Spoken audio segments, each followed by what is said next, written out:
Assalamualaikum warahmatullahi wabarakatuh. Perkenalkan, nama saya Lana Fida dari Prodi PAI Sekolah Tinggi Ilmu Tarbiyah Al-Fatah. Saya ucapkan terima kasih pada dosen pembimbing mata kuliah Bapak Nurdi SAG MTD, dan tak lupa pada segenap Civitas PIT Al-Fatah. Di sini saya akan membahas tentang pendidikan Islam di Indonesia pada masa penjajahan Belanda dan Jepang. Pendidikan Islam pada masa kolonialisme Belanda.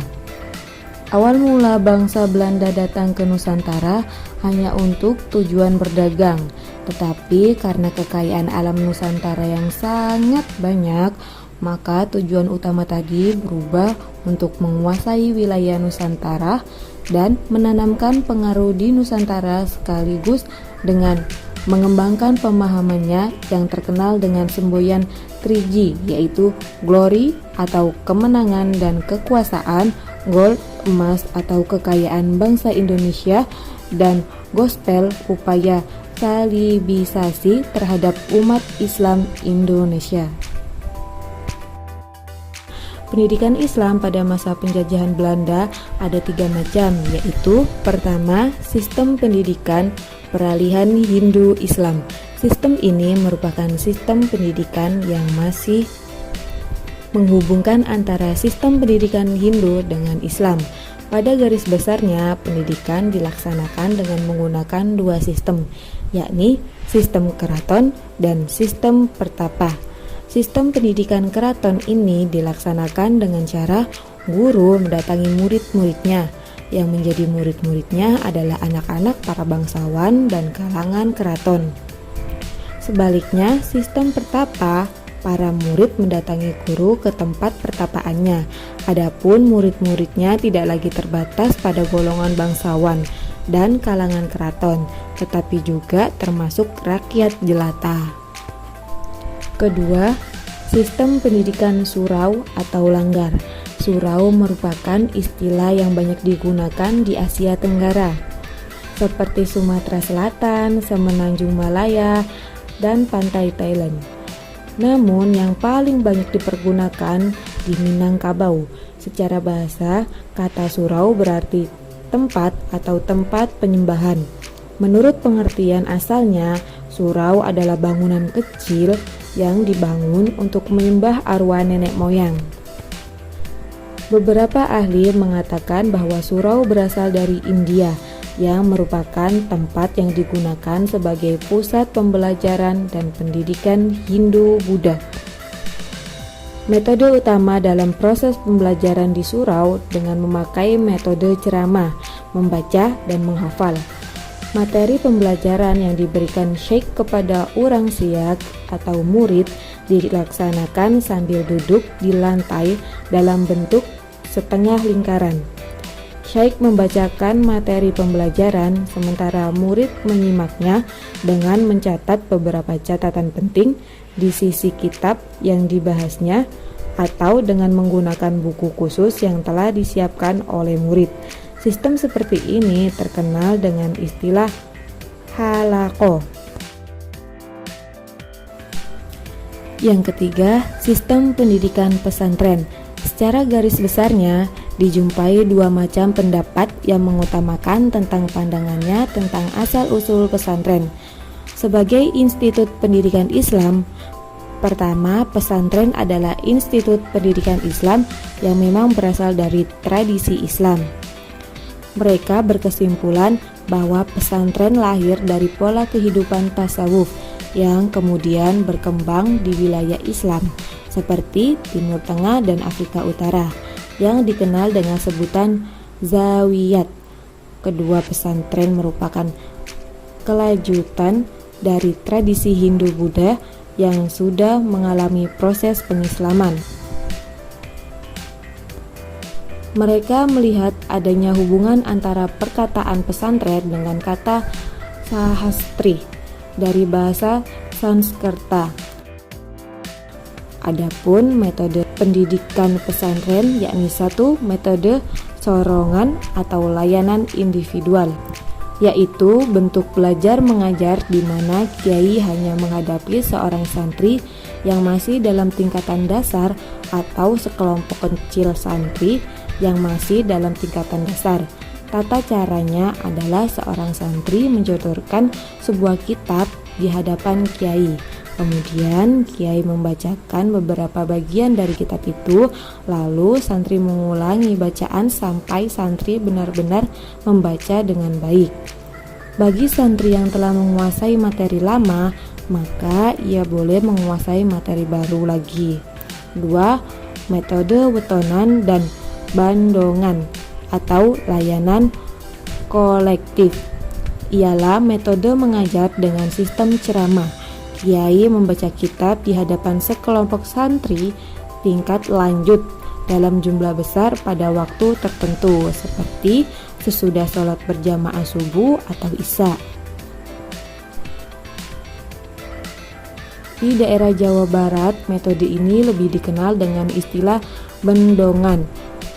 Dalam metode ini, kiai biasanya membacakan, menerjemahkan, lalu menjelaskan kalimat-kalimat yang sulit dari suatu kitab dan para santri menyimak bacaan kiai sambil membuat catatan penjelasan di pinggir kitabnya. Di daerah Jawa, metode ini disebut halaqah, yakni murid mengelilingi guru yang membahas kitab. 3. Metode musyawarah adalah belajar dalam bentuk seminar atau diskusi. Untuk membahas sistem masalah yang berhubungan dengan materi pembelajaran, santri ditingkatkan tinggi. Metode ini menekankan keaktifan pada pihak santri, yaitu santri harus aktif mempelajari dan mengkaji sendiri, bukan yang telah ditentukan kiainya. Kiai harus menyerahkan dan memberi bimbingan seperlunya. Pendidikan pada masa penjajahan Jepang.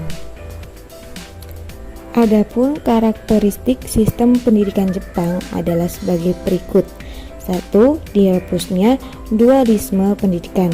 Pada masa Belanda terdapat dua jenis pengajaran, yaitu pengajaran kolonial dan pengajaran bumi putera. Oleh Jepang diganti, sistem seperti itu dihilangkan.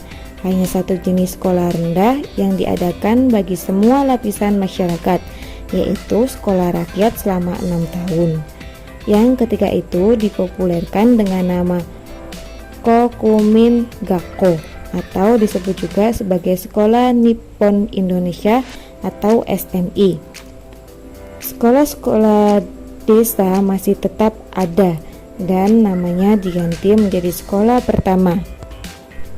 Serta jenjang pengajaran pun menjadi A. Sekolah rakyat 6 tahun termasuk sekolah pertama, B. Sekolah menengah 3 tahun, C. Sekolah menengah tinggi 3 tahun atau SMA-nya pada zaman Jepang. 2. Berubahnya tujuan pendidikan. Tujuan pendidikan adalah untuk menyediakan tenaga cuma-cuma atau pramusha dan prajurit-prajurit untuk membantu peperangan bagi kepentingan Jepang. Oleh karena itu, murid-murid diharuskan latihan fisik, latihan kemiliteran, dan indoktrinasi ketat. Pada akhir zaman, Jepang mendapat tanda-tanda tujuan menjepangkan anak-anak Indonesia. 3. Proses pembelajaran diganti kegiatan yang tidak ada kaitannya dengan pendidikan. Proses pembelajaran di sekolah diganti dengan berbagai kegiatan yang dilaksanakan di sekolah, antara lain A. Mengumpulkan batu, pasir untuk kepentingan perang, B. Membersihkan bengkel-bengkel dan asrama militer, C. Menanam ubi-ubian, sayur-sayuran di perkarangan sekolah untuk persediaan makanan, D. Menanam pohon jarak untuk pelumas. 4. Pendidikan dilatih agar mempunyai semangat perang. Pemerintahan Jepang menampakkan diri seakan akan membela kepentingan Islam yang merupakan siasat untuk kepentingan dunia II. Untuk mendekati umat Islam, mereka menempuh beberapa kebajikan. Di antaranya ialah 1. Kantor urusan agama yang ada pada zaman Belanda disebut Kantor for Islamic Zaken yang dipimpin oleh orang-orang orientalis Belanda, diubah oleh Jepang menjadi Kantor Sumumbia dipimpin oleh Kiai Haji Hasyim Asy'ari.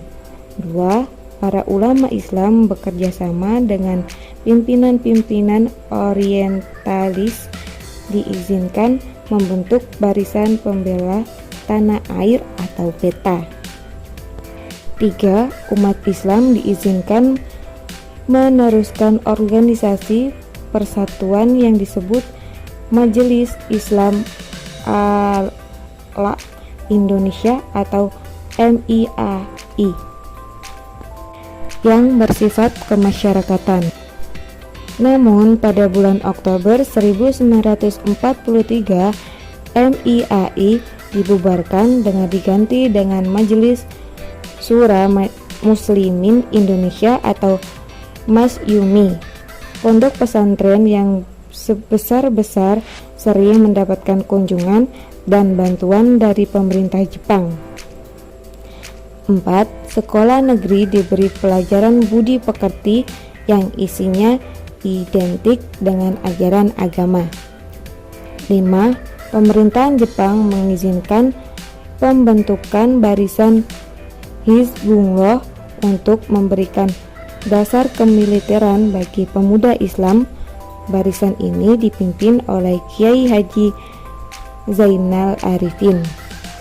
6. Pemerintahan Jepang mengizinkan berdirinya Sekolah Tinggi Islam di Jakarta yang dipimpin oleh Kiai Haji Wahid Hasyim, Kahar Muzakir, dan Bung Hatta. Rama Yulis mengatakan bahwa sikap penjajahan Jepang terhadap pendidikan Islam ternyata lebih lunak, sehingga ruang gerak pendidikan lebih bebas ketimbang pada zaman pemerintahan kolonial Belanda. Hal ini memberikan kesempatan bagi pendidikan Islam untuk berkembang, yakni pertama madrasah. Awal pendudukan Jepang, madrasah berkembang dengan cepat, terutama dari segi kuantitas. Hal ini dapat dilihat terutama di daerah Sumatera yang terkenal dengan madrasah awaliyahnya yang diilhami oleh Majelis Ulama Tinggi. Kedua, pendidikan agama di sekolah-sekolah negeri diisi dengan pelajaran budi pekerti. Hal ini memberi kesempatan pada guru agama Islam untuk mengisinya dengan ajaran agama. Dan di dalam pendidikan agama tersebut juga dimasukkan ajaran tentang jihad melawan penjajah. Ketiga, perguruan tinggi Islam.